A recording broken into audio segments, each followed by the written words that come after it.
মানে মাথা, হ্যান্ড মানে হাত, এদুল মানে হাত। তোর আম্মা পাশে দাঁড়িয়েছে, হাসছে, হেসে বলছে 6 বছর বয়সে বাংলা ছেলেকে ইংরেজি শিখাবেন নাকি? মাইকেল মধুসূদন দত্ত কি 6 বছর বয়সে ইংরেজি শিখেছিল? কি ব্যাপার, তাড়াহুড়া করছেন কেন? প্রত্যেক দিন কবি জসিমউদ্দিন বিকালে মাকে 1 ডালি গোবর উপহার দিত। গোবর বুঝেন না? কবি জসিমউদ্দিন, তারপরে কবি জসিমউদ্দিন, তারপরে মাইকেল মধুসূদন দত্ত। সময় লাগবে, তাড়াহুড়া করে কোনো লাভ নেই। তাড়াহুড়া করে নিজেও ক্লান্ত হবেন, বাচ্চাটাকেও ক্লান্ত করবেন, পরিবেশটা নষ্ট করবেন। আজকে কিছু চায়েন না, মন্তব্য কম করবেন, সঠিক যেটা সেটা বুঝার চেষ্টা করবেন।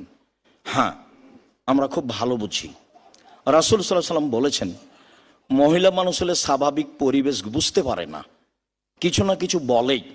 এরপরেও আপনাকে আন্তরিকভাবে অনুরোধ জানাচ্ছি, বাচ্চাকে পড়তে দিয়েছেন, ধৈর্যের পরিচয় দিবেন। তাড়াহুড়া করে কিছু হয় না, সময় লাগে। সময়ের গতিতে সফলতা ভোগ করবেন ইনশাআল্লাহ।